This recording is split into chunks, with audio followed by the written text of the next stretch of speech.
Thank you all so much for joining. I want to begin by acknowledging the Indigenous peoples of the land that we, panelists and participants, are on today as we convene on this virtual platform.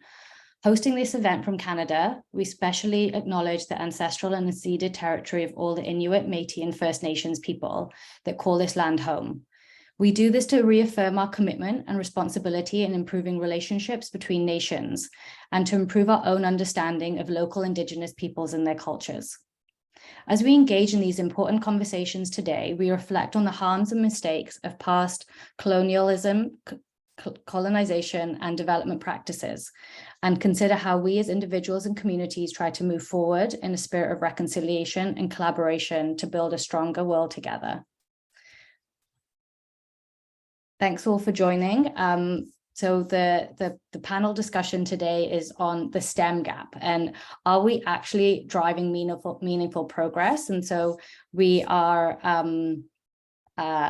we've got International Women's Day tomorrow, and the theme is embracing equity. So we're going to be digging into that conversation with our three wonderful panelists. But before we start, I just wanted to go through the code of conduct. So this panel has been designed to facilitate open, thoughtful public conversation. Any form of harassment, abuse, or similar behaviors discourages other attendees from openly expressing themselves, and consequently, this devalues the conversation. So while we welcome those who may have opposing viewpoints, abusive and aggressive tactics and language will not be tolerated. Participants who violate this code of conduct will be asked to excuse themselves from the session. We are going to be recording this session, so we're able to share it with those that aren't able to join us live. And if you have any questions for the panelists, you can use the Q&A button to submit questions. Please feel free to do that throughout the session. And we're going to be, we've got some time for questions from the audience towards the end of the panel discussion. So today we have three wonderful panelists joining us for our International Women's Day discussion. I'd like to start by introducing Sirwa from 1 Billion Africa. This is an organization established in Accra, Ghana, with a core objective to empower Africa's youth to find problems within their communities to turn into social impact and business projects. Their mission to implement and inspire sustainable projects in Africa, such as STEM for Africa, that works with nearly 1,000 youth from 9 schools on science, technology, engineering, and math. Cyril, would you like to say a few words about why it's important for you to be part of this conversation today? Thank you, Shivani. Hi, everyone. It's good to be here. The conversations have been brewing for a long time, so we're just going to continue and hope that we get things done. Why it's important for me personally and 1 Billion Africa is because working on the STEM for Africa projects give us an opportunity to work with a lot of female young ladies and knowing what went on or what had gone on prior or would go on with local communities, rural places, and the conversations that have gone on. It helped us see what STEM could do for the young girls out there, and if they were engaged more, awesome results. So, and for me, it's so important to be part of this conversation because I've been to the ground, I've been there, I've had interactions with young ladies, seen what they could do just by doing something, having a little exposure. And for me, it's everything. So I'm happy to be on this call. Thank you so much. And we've got Lindsay joining us, who's the Senior Advisor of Policy and Parliamentary Affairs at Results Canada, where she leads the quality education pillar for the organization.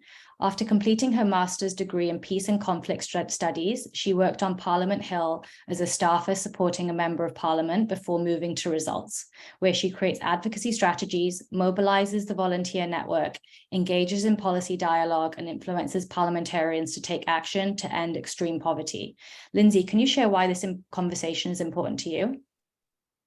Yeah, thanks for having me. And it's perfect timing on the eve of International Women's Day. I think this matters because we're all powerful women on this panel today. And we also know that the pandemic and a lot of things that are happening in the world are pushing women back and not necessarily putting in a place where we are able to move forward and we're able to access all the opportunities that should be available just because of our gender or how we identify.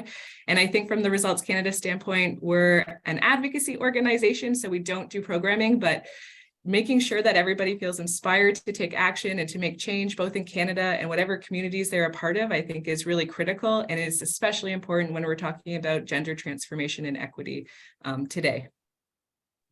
Thank you, Lindsay. And finally, we've got Musu from Canadian Food Grains Bank, where she's the resource and where she leads the resource and public engagement department. She combines her education and prior experience in community economic development, communications, and theology to motivate Canadians to get involved in the Food Grains Bank world of ending global hunger. Prior to joining the Food Grains Bank, Musu worked for over a decade with faith-based and public sector organizations in British Columbia. Musu, can you tell us why it's important for you to be part of this conversation today? Yeah, thank you so much for having me. It's important because, you know, our Food Grains Bank, our vision is a world without hunger. That is an impossible vision without more gender equity. Women are more likely to face hunger in the world for a variety of reasons. Women are more likely to be involved in agricultural work across the world. When we look across the whole world, 43% of agricultural labor is women. In the least developed nations, about 80% of agricultural labor is provided by women.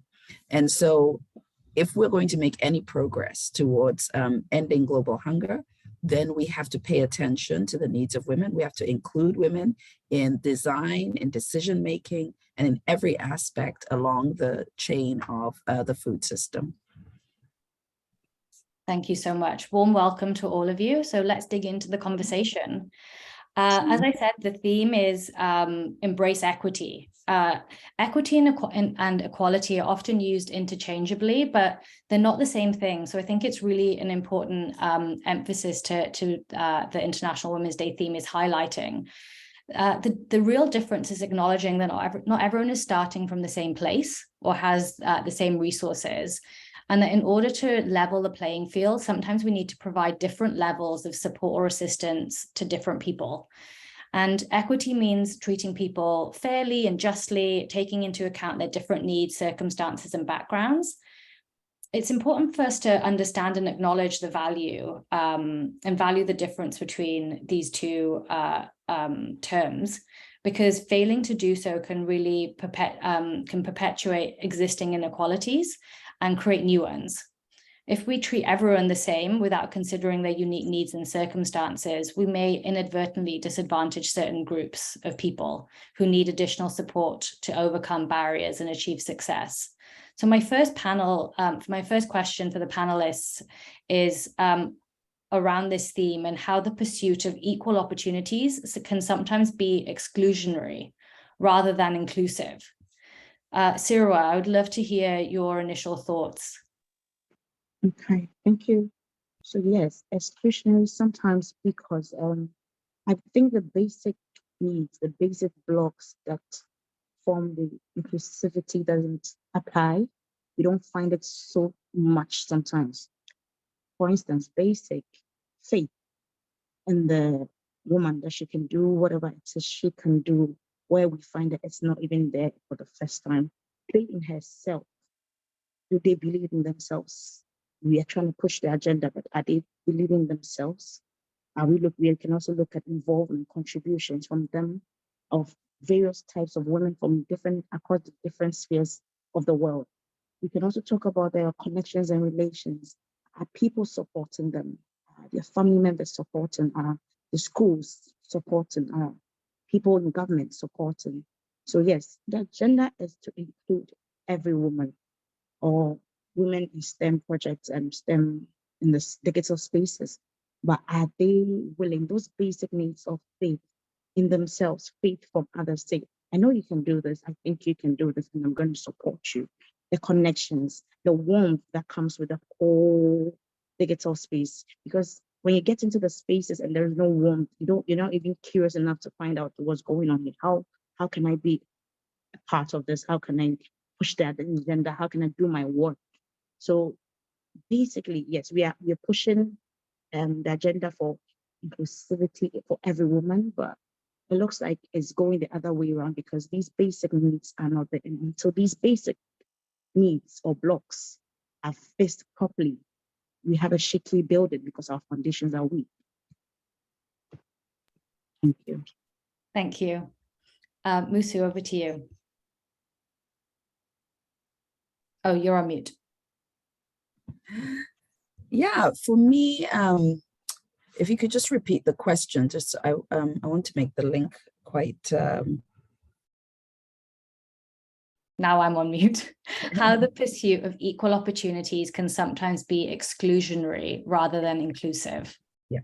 So one of the ways that we see that the provision of basic services is exclusionary is, for example, when we look across the world, this is from the Food and Agricultural Organization of the United Nations, that only 5% of extension services, agricultural extension services, so those are the services that support farmers, that support agricultural workers, that provide training, that provide resources, only 5% of those agricultural extension services are directed towards women. That's a huge gap. And when, especially in light of the statistics that I led with, that 80% of agricultural labor in the most economically disadvantaged countries is provided by women. And those women who are providing the labor are not being targeted for agricultural extension services. This is a problem. In the provision of humanitarian assistance, especially food assistance, if we're not providing food assistance in a way that women can access, when we know across the world that women are the ones who usually are most involved in food preparation, in allocation of food across families, for example, we need to make sure that the way in which we are providing food assistance in humanitarian contexts is accessible to women and is meeting the needs of women as well as men in facing humanitarian crisis, whether it's floods or it's drought. We need to make sure that those services are provided in a way that women are able to access in an equitable way and in a way that better serves the whole community. Thank you so much. I can't believe that stat. 5% of that 80%. It's so suddenly that portion of men that are accessing these services are, we know that how transformative access to things like crop technologies and drought-resistant crops, so of course, like these farmers are at so much more of an advantage to women in the agricultural space that aren't able to, or they're not being targeted appropriately to access these technologies, just worsening that gap. So thank you so much for those really shocking stats. Lindsay, anything else to add? Yeah, I think that language is really important when we're having these conversations. And I think it's really great that this is this year's theme, because we have to all be on the same understanding and level about what things mean before we can really be transformative. And so that we're all using the proper language and the language that is actually going to make that transformational change. So like an example I like to say to kind of illustrate why equity versus equality is important, and we'll do a food theme. But let's say you have 2 apples and a banana, and equality would say that each child has an apple. But then you find out that one of the children is allergic to an apple.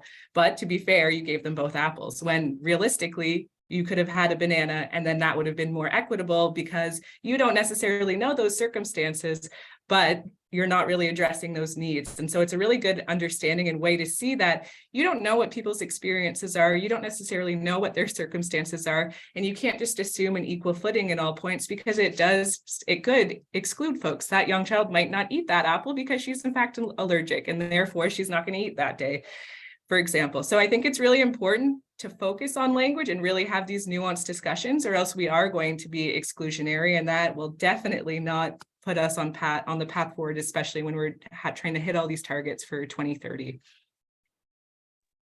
Thank you so much. I've got some more numbers to share as well.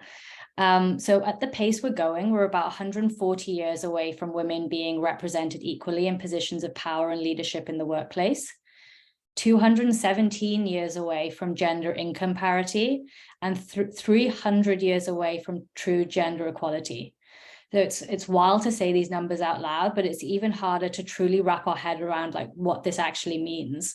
And on top of that, Lindsay, as you mentioned in your opening, COVID has severely undermined gains in education and crucial moves forward in gender equity.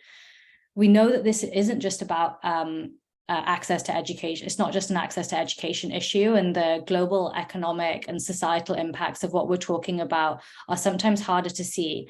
Why should we care about funding for education when there's so much else happening in the world vying for attention and resources?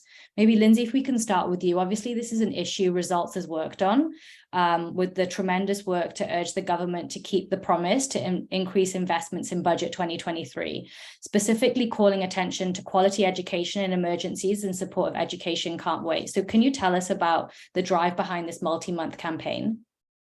Yeah, and I would also say that I am also the co-chair of the Canadian International Education Policy Working Group, which is a really terrible acronym, SIPWIG, but within that it is a lot of the global education partners and organizations in Canada are working together to kind of push the government to keep its promise, not only because in its mandate letter it said that it was going to commit 10% of bilateral aid to education, but also it said it was going to increase international assistance every year towards 2030. So we're really urging the government to keep that promise in this budget in 2023. And we're going about it through education, at least in terms of my priority area. And I might be a little bit biased, but I really see education as a starting point for so many other amazing things to happen. You have to be able to provide a safe space for children so that they have social protection. You can also have nutrition and food security programs involved in education. You can have really important health interventions like immunizations. And it's also a place where students learn psychosocial skills, learn how to play, learn how to engage, and also create those foundational skills such as literacy and numeracy. And so when we're talking about education, I really think it's a catalyst, not only for youth, but also for their whole kind of approach as they kind of get older and decide what they want to do for their own futures. So ensuring that they have the opportunity to make those decisions and to really grow and learn and engage in the spaces they want to is really important. And so we are urging the government, and we do hope in the upcoming budget that we are going to see increased investments towards education, especially because the Charlevoix Declaration from the G7 in 2019, that funding is running out. And so we are going to see some programs have to shut down and some impact be lost if we don't have the government step up and make sure they recommit some funding towards global education programming. Thank you, Lindsay. And Musu, the Canadian Food Grains Bank has gender built into the core of what you advocate for. How women should be leaders and participants in all areas of the food system. You spoke about that just now, and the importance about more learning and innovation in order to build a more resilient path towards sustainable livelihoods. Can you speak a little bit more to that? Yes, for sure. I mean, given the statistics about that I shared about agricultural extension services, basically not being available to women right now in our world. What the statistics also tell us is that if women had the same access to training, to finances, to the resources that men have, so resources such as training, finances, agricultural extension services, all those things, that the yields, agricultural yields could increase 20 to 30%. Now that just sounds like a statistics, but when you translate it into people who are affected, that could mean that the number of people facing hunger on an annual basis could be reduced by 100 million to 150 million people a year. This is why it is so important to bring gender, to be gender sensitive, to be gender responsive in the way services are delivered, whether it is a humanitarian assistance or it is long-term food security programs. I just want to speak a little bit to the importance of education, because I agree completely with Lindsay about that. But I think because of where we are in the quest for gender equality, one of the ways in which we can accelerate and bring those numbers at 300 years, 40 years that you talked about, is that we have to start thinking about that kind of adult education and training as equally important to education in the formal sense when we talk about schooling of children, because 2/3 of the people in our world today who have never had access to this schooling, who have no literacy, are not able to read and write. 2/3 of those people in the world are women. And so if you think about adult education or training programs that target women, then especially in the least developed nations, the lowest income countries, then we have to think about how we provide training, how we provide access to services in a way that thinks about, and when we think about equity and equality, that thinks about those women who have not had access to schooling to this point, because they don't lack intelligence, they don't lack innovation, they have lacked access to resources that would have allowed them to better to apply their intelligence and their innovation in a way that would be most beneficial to them. Thanks so much. And yes, you're right. When we think about education, we think about youth, but there's a whole demographic that we really do need to be thinking about, vocational training skills as well. And I know that that's a lot of work that the Canadian Food Grains Bank are doing. Sirwa, the STEM for Africa, that's working with directly with 9 schools. This is really working to focus on the bringing quality and accessible STEM education to students in the communities that you're working with in Ghana. Why this focus on STEM specifically? And can you tell us about the current levels of accessibility and literacy of STEM in the communities that you work with? You're on mute.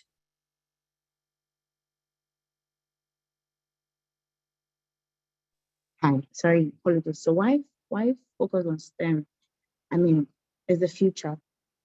Looking forward, we're looking at the future, and if we want to build a future for ourselves tomorrow, for the generation coming, our children's children, we should look at STEM, because everything is moving in that direction. You can't do any other thing. So why?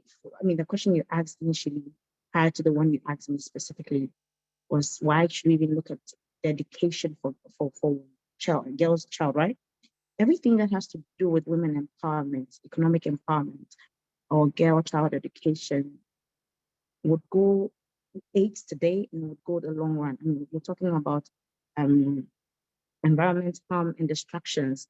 We can find it there. It would minimize it. It would minimize. Will go a long way to promote and accelerate transitions to decarbonized economies. It will go a long way to help with reducing land atomization or divisions in various places. So we looked at STEM because we are particular about the youth for us, looking at tomorrow. But just as Musa said, there's a whole demographic, and even there's also, we could look at the vocational. As an organization, an organization made up of young people, we can do as much. And for us, STEM was the issue. STEM was the thing for us to be used as the tool for tomorrow, to encourage the young ladies and the young men. I mean, 965 students from 9 schools was a good point to start in the community. And engaging them in STEM, we could see how STEM opened up their minds, opened up their innovation abilities, made them want to do more, made them want to consider anything in STEM as a future. And basically, yes, that's for us why we went for STEM, was we knew it's the future. And if we are going to do anything that was going to impact tomorrow, you look for something that's going to be useful tomorrow, and we can go any other way but STEM. Yeah. Thank you so much. And this is obviously an issue close to EWB's work. There's countless reports and examples that have demonstrated the importance of STEM in creating a more sustainable and equitable future for all. The STEM fields are essential for meeting the SDGs by providing technical expertise and innovations to address the complex challenges such from renewable energy, sustainable agriculture, clean water, data analysis to actually see if we're progressing towards the SDGs. And I'm sure Canadian Food Grains Bank has seen firsthand the practical applications of STEM expertise being applied to develop sustainable agriculture practices. It can increase crop yields, reduce environmental impact. So and although it's important to share this knowledge and expertise with local partners, it's not the same as countries being able to train more STEM professionals. And so I think that the work of STEM for Africa and other organizations, and thinking about Canada's role in how to ensure that quality and capacity is built on the ground, because these individuals have a deeper understanding of local context, culture, resources, and can really apply that expertise to develop solutions that tailor to the needs of the community. So yeah, really, really wonderful and needed work that organizations like that, STEM for Africa, are doing. Thinking about the STEM professions, we have been making progress. We've been getting better at gender and diversity inclusion in the STEM professions, but women and girls are still facing significant barriers. And Sarah, your report titled "Bridging the Gender Gap in STEM Education in Rural Ghana," it talks about some of the systemic barriers that include activities to discourage women in STEM, like the attitudes teachers carry, that actively tell female students that STEM education will hinder their ability to take on family responsibilities that they're expected. Can you speak to some of the work that's being done and needs to be done by you and others to challenge those and other obstacles? And we'll be able to share this, the link to that report with attendees following this session. You're on mute. Right. So thank you for the question. What happened for us at 1 Billion Africa, the STEM project, which we got partnership from Engineering X, helped us to get access, as I said, to 965 pupils from 9 different schools. And thankfully, we had a component of that where we created mentorship programs for 50 young ladies. And in there, they were mentored by Sankofa. There was an organization called Sankofa Mentorship Hub. So they took upon themselves to help with, and it is being led by another champion in STEM, Lois, who is having her PhD at Open University UK. So she heads that organization, and they mentored 50 young ladies for us, and helping them to see the possibilities with STEM. I mean, we made the selection of 50 from those who were very interested in STEM through the lessons in class, through the STEM club meetings, through the innovation challenge we held after the project. So it gave us a wide view of those who were very interested, who saw themselves doing something in STEM and going forward. And with the mentorship, we took time to mentor them, to show them the possibilities in STEM and career opportunities in STEM for them. And we had an extra 5 young ladies who we mentored differently from the 50. So they were the top, who were aggressively looking at choosing careers, ready to go forward, because they were in junior high, going into the next phase of senior secondary school, and they were ready to take the challenge of doing STEM as their courses for the secondary level, move forward into the tertiary and do STEM, careers in STEM. So they got mentorship from Sewa in Accra. She was in Accra, but it was through Zoom sessions, which we created for them so that they could have access to her mentorship and information. Moving forward, so much can be done. I mean, as I said, 1BA is just one organization. If you know the background of 1BA, we believe in finding solutions to problems in your communities. It's always raising 1 billion leaders to find problems and solve them in their communities. That's what we do. So 1 billion is just one organization, and we could so much as just do one community, one big community, and it was a pilot project which we put ourselves into, and we did what we could do, and wrapped up with the innovation challenge where we saw young ladies presenting on their challenge work. It was amazing. So moving forward, what can others do? So much. Mentorship is one of them. And like as I said, we believe in looking for problems and solving them in the community. So, I mean, individuals can just find young ladies and mentor them. You can do this. As I spoke initially about the believing, supporting, involving, I mean, those are the things that can push the young ladies to like, we want to do this. Because already there's a stereotype they have been brought up with in their homes. Feel like it's too much work, it's too expensive, we can afford it as a family. So if individuals can even mentor young girls, like, okay, I think you can do this. If you have a knack for this, you should go ahead and take it. It's one way. Government. So we 1 billion just didn't do this by itself. We partnered also. We involved the schools, the local governments of authorities. We involved the queen mother of the community is a woman. So the traditional head of the community, the queen mother, she was so involved. Nana Hima, Nana Tajwa, Ejewa the second was so involved from beginning to end. She pushed the agenda. She encouraged us. She was welcoming. She made us, give us all the support we needed to get the work done. So moving forward, as I said, it starts individually. We can do this by taking it upon ourselves individually to do, then globally through projects, through people like 1B organizations. And the agenda has to be pushed.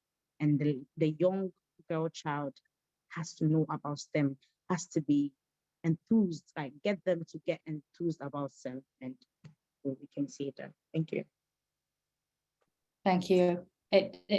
You've just highlighted it's such a multi-pronged effort, really changing the narrative, ensuring their role models, and ensuring that it's valued as well.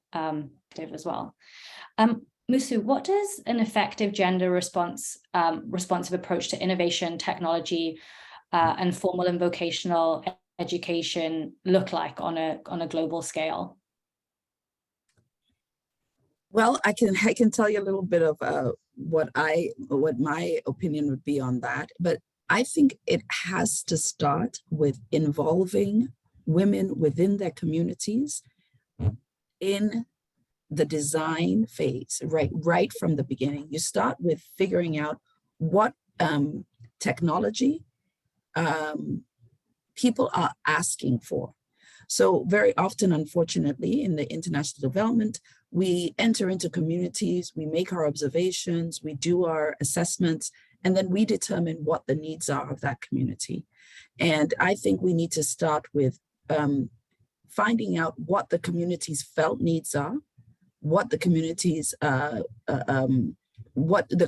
assets are to start with, what do they already have present, and then ask what their felt needs are, and then support those felt needs in the implementation of our programs.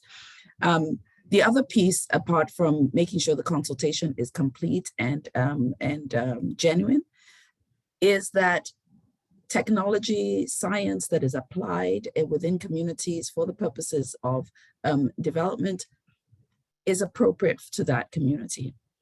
So 20 years ago, there was a lot of talk about appropriate technology, and sometimes that became a euphemism for low expectations. And I'm not talking about low expectations. I'm talking about appropriate technology that can be applied within a particular context. So I just want to be very clear about that.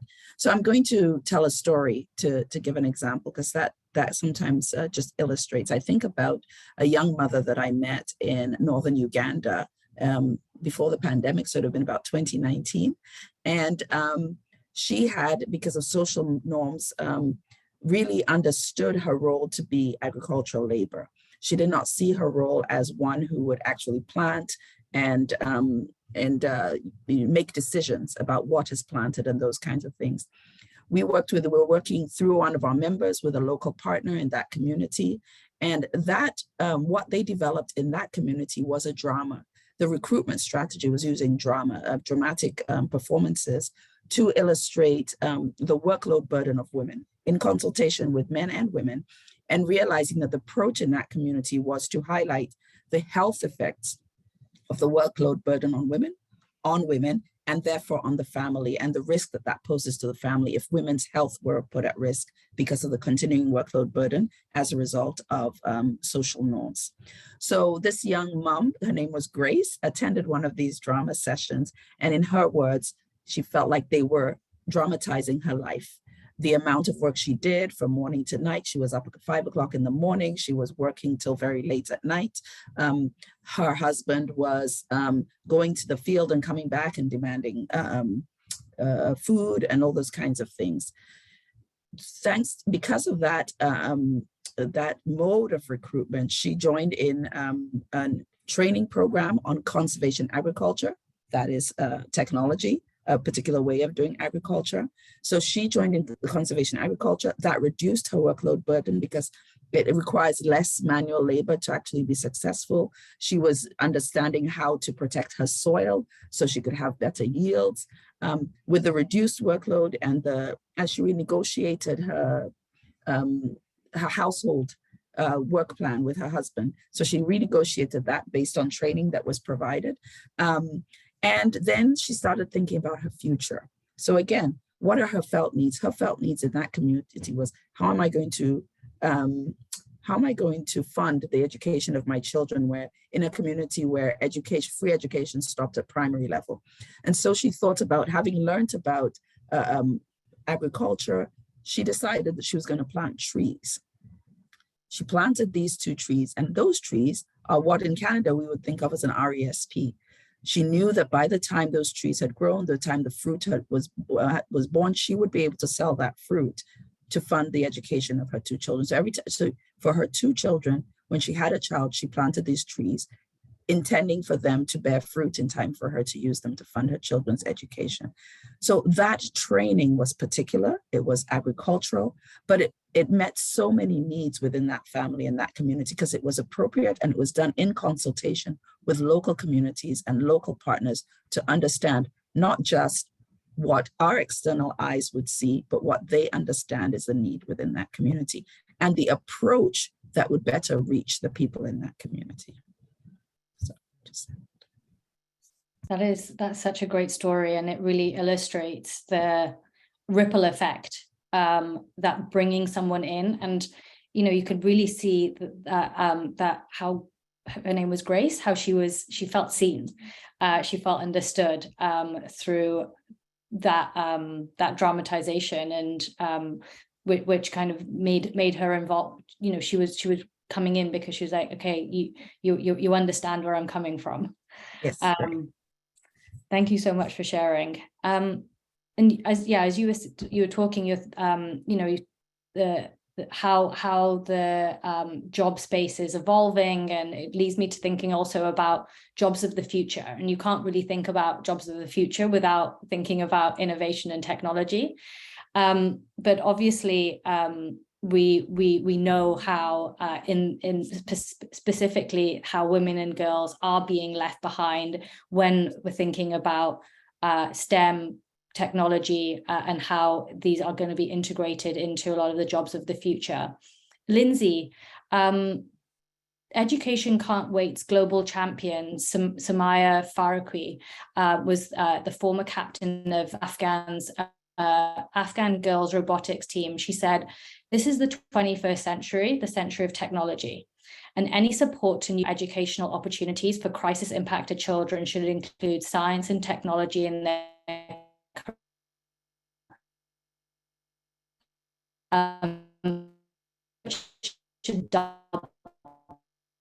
should reassure that everyone is to educate thoughts."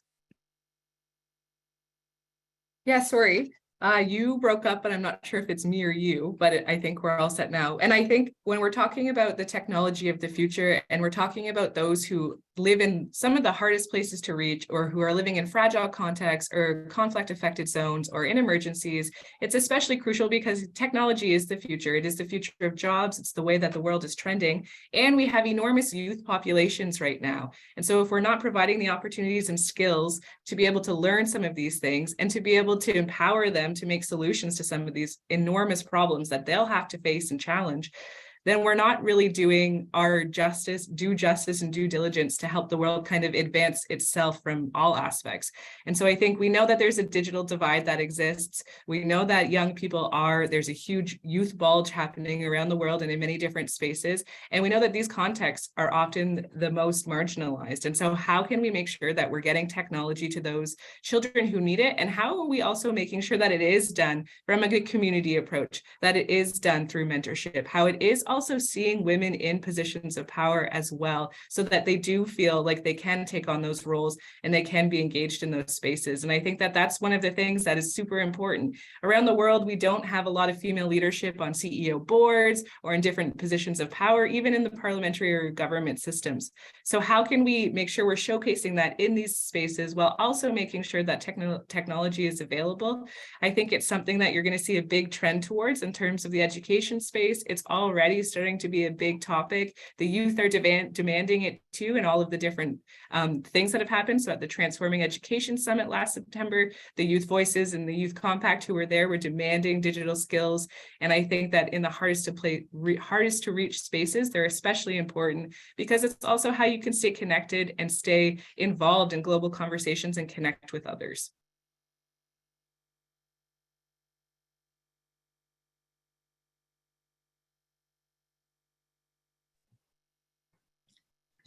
Shivani is frozen for me.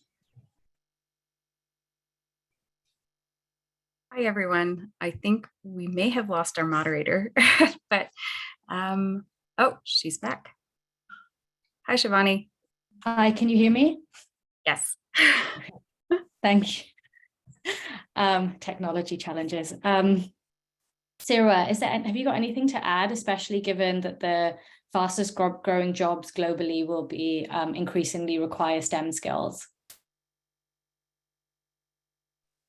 Yes, so as I said, the future is STEM, and if we could change even the narrative of how we look at, and when I say we, everybody inclusive, look at creating marketing strategies for women, looking at inclusive innovation challenges for women, creating more innovation challenges for women, includes officials, schools, government policies, all driven towards them. And I think they already are, but I think it's action, more action should be done. And not just left to the paper, written on paper or put on sites, and that's it.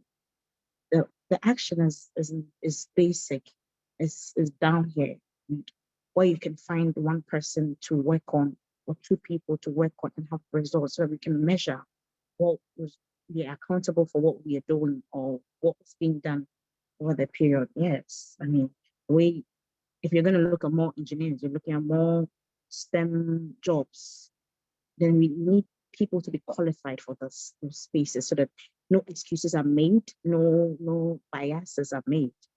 You are qualified for it, we are pushing you there. Yeah, so basically, yeah. Thank you. Go ahead, Musu.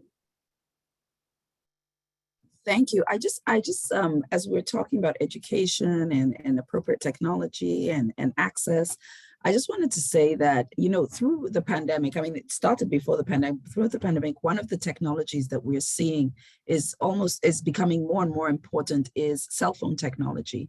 It is less and less expensive. It provides so much access.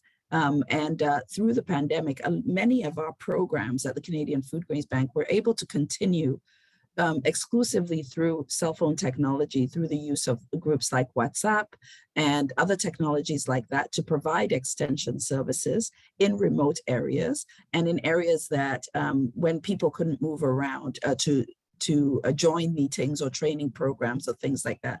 It also allows people to share broadcast information that could be useful to agricultural workers and others. And so cell phone technology is really an example of how, very, very high-level technology is being used very appropriately to serve the basic needs of people. And so I just wanted to state that when I'm talking about appropriate technology and not talking about a euphemism for low expectations, but how do we use the place where we are with how fast science and technology is changing. And one of them is that cell phones are becoming cheaper, they're becoming more accessible, there's more and more access, and they have become such a great tool for ensuring that training and information can get into the hands of people who otherwise would not have been able to get it. Yeah, absolutely. I'm going to move us to start thinking about the opportunities. So, as we're thinking about the work that can be done, it's important to not be thinking in isolation, but how are we collaborating? How can we work with partners, government, other stakeholders to drive meaningful progress and effective promotion of gender equity and international development? Obviously, this is work that Lindsay, you were speaking to with Results being an advocacy organization. What do you find are some of the barriers to achieving that collaboration in the work that you do? I think the pandemic made it challenging, but then also, as some of the panelists have said, created the technology in the space that people realize how we can fully use the extent of things like having cell phones, and how critical WhatsApp groups are in a number of communities for keeping up to date and information. And so I think it's funny, we have a lot of partners. We're part of a global action partnership with partners from around the world who we kind of talk to, and then they inform what we're doing in Canada, but also what's going to meet the community needs in the spaces that they're advocating for. And I think some of the barriers in terms is that we are in this model and operating in the system that is not always fair, or there is a power imbalance. And so I think it's really critical that we start to have really hard conversations, both organizationally and at the national level in Canada, about how we can think about how we are tackling the aid architecture system, or how are we tackling other financial systems that could have huge impact, like when we're talking about debt servicing or taxing and things like that. So I think we really are in an interesting shift where we have to think about other solutions too. And we're doing some of this work at Results Canada with some of our colleagues from around the world. But when we're talking about barriers, I think it's also just recognizing that sexism still exists in many places and all over the world. And so making sure we are creating those gender transformative moments, and not just kind of saying, oh, this has a gender approach or this is gender sensitive, but really make sure we're embedding that transformational systems change that is going to have impact down the line, so that women are comfortable in STEM, so that they feel that that is a route that they can take and that they're empowered to take because they are seeing other people in those positions.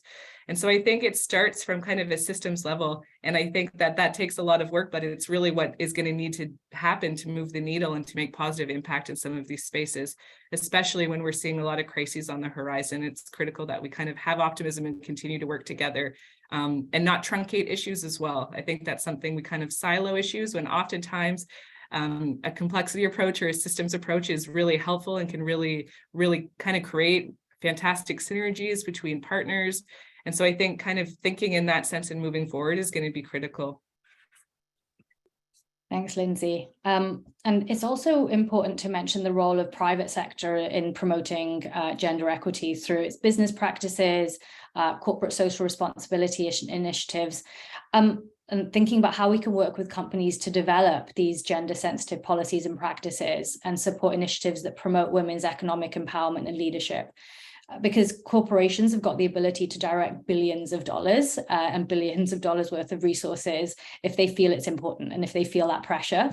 And an example that I came across was Walmart announced a commitment to source $20 billion from women-owned businesses in the US over a 5-year period from 2020 to 2025. And to put that into perspective, Canada's ODA for 2021 was $6.3 billion. And so if we're able to work with and demonstrate to private sector why this is important, why they need to be playing a proactive role, it really does show the difference it can make.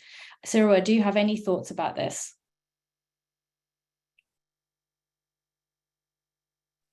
Yes, so if we can create synergies between private, public organizations, corporations, to have them look at it, because, you know, as you said, people have to have an interest in something for them to push the agenda. So if they don't have anything to, why should we do this, right? So, I mean, the government has its burden because as the people, we need to do it for the people, but the private sector don't have any burden. They feel, okay, I mean, our monies have to go somewhere and we have to see what it is. So that's where 1 Billion Africa, other organizations come in, because we've seen how it works. We have results, we can tell you what happens, and we can say, okay, so if we can get you to come and we can get government to do this, we can do this. From Shidiem, where we started, we can now go through the entire Ahafo region. We can spread it down into the southern part of Ghana, we can move to the northern part of Ghana, but we need results. So individually, corporatively, with government institutions, it's important we get all the results from everywhere we can and put them like, this is what we are looking at. The government can't do it by themselves. We need private institutions to partner with government, to partner with organizations to do this. So yes, just as you said, we can do this based on having these synergies. We can also have traditional engagements like we did with Nana Hima, because she pushed the agenda for us. She helped us to get local involvements easily because she was an authority and she could steer them in a certain direction, like, okay, we want to do this, can you help us? And to get favor from people. So synergies would help. Synergies with traditional institutions, traditional authorities, synergies with private and public corporations would help. Thanks. I'm going to move into the some questions that we're getting from the audience. So one of the questions are, how can men support in the STEM evolution? I'm going to direct that to Muso. Sorry, the question, which question am I answering? How can men support in the STEM evolution? Yeah. I mean, there's been, the word allyship has been thrown around and given very different definitions. But the fact of the matter is we are using the term gender equality because this is an issue that affects men and women. Men are losing out when women are not given equal opportunity or equitable opportunities, because then the whole brain trust of the family is not being used adequately or completely. And so how do men, when we do, in that same community that I was talking the story about Grace, we appointed gender champions. Grace ended up being a gender champion, but some of the gender champions were men. And I remember talking to a man who had been abusing his wife. He had done a 360-degree turn in his life and realized that by championing the rights of women, championing equitable workload for women in his community, that it was better for his family and for the community as a whole. And he became a gender champion. So when we appoint gender champions, we're not just talking about women, we talk about men as well, because men would have a perspective on how to convince other men to champion equity for women that women may not have from their perspective within particular communities. So how can men support? Men can support by starting to listen and starting to bring their own ideas for how women can be included. That would be all that I'll say for now. But yeah, I read a story. I was thinking when you were talking, Shivani, I was just reading yesterday about companies that are starting something that they call returnships. to help women transition back into the workforce after a gap, say for childcare needs or for looking after parents. And I think that's amazing. That's exactly the kind of innovation that we need to make sure that women are, we are accessing the innovation of women in STEM. Thank you so much. And you've actually answered Barbara's question. She was asking, what are your thoughts on what can be done to help women return to careers in STEM who've had to leave their career for caregiving of children and parents? So thanks for answering that question as well. This is a question directed to Sirwa. How have you measured the success and impact of that mentorship program? So this is the program that you mentioned earlier with STEM for Africa.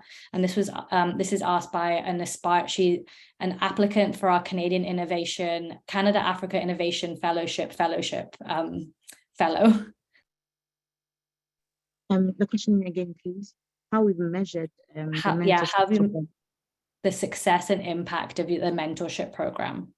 Okay, thank you. So as I said initially, now we have young ladies range. So let me say this. I live in the capital of Ghana. So I mean, where we had the project is miles, thousands of miles away.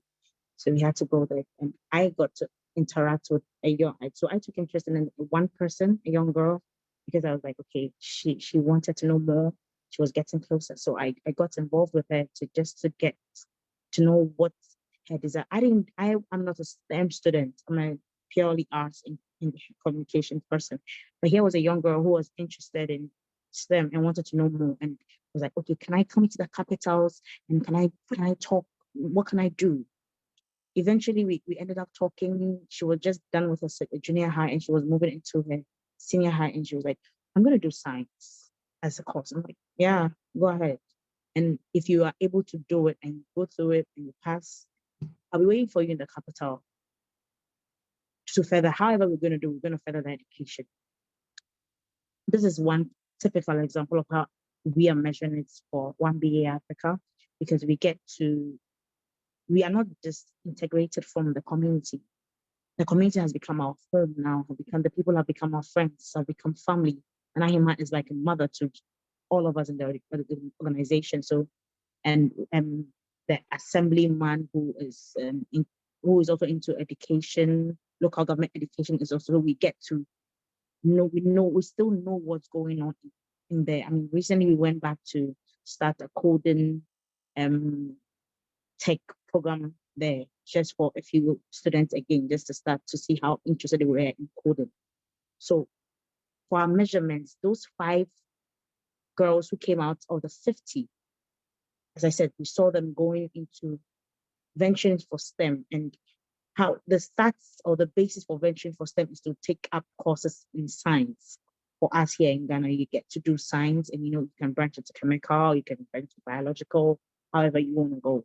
So, I mean, we've seen most of them branch into science or a course in the secondary level or the juniors high, senior high school sector, and it's amazing for us. That's one way we are measuring our results. We still see results in classrooms, because prior to we coming into FIDIM, there were girls who didn't like math. They didn't like math at all. Math was a problem because they felt like it was tough, it was difficult, and they didn't understand it. But today, measuring their results from class examinations and end of term curricula, you could tell that they have become better because we came to engage them. And the STEM project wasn't done out of class. We involved it in their class lessons. So we integrated it into their class lessons so they could have, so when it's time for science, you bring up your kids, you work with it, math. So now this is the way forward. If I want to make any impact in this life, in this system, I need to do this. It's part of what I can do. And I can do it because I'm creating a machine from whatever kids work was given to me, and I'm that smart. I'm that good. Yeah. Thank you. We could keep going with these questions, but I'm conscious of time. But just to wrap up, thank you all so much for participating in this conversation. Thank you to all of our audience members. for me, it's really highlighted that if we want to address the gender imbalance seen in many sectors of society, access to education, and as we said, it's not just youth education, but it's adult education as well, is really critical. And given that many jobs of the future will require STEM skills, there really needs to be that focus on female post-secondary education and training in STEM in developing countries. It's also, for me, highlighted the importance of STEM in meeting the SDGs. If nearly half of the workforce in sub-Saharan Africa is in the agricultural sector, and as Musa, as you said, 80% of that is 80% of women are in that space. The impact of innovations and technologies helping small-scale farmers, such as engineers working on seed development, crop health, soil health, irrigation, fertilization management, crop harvesting, post-harvest storage. This is just such a wide variety of things that go into the success of and the yield of a small-scale farmer.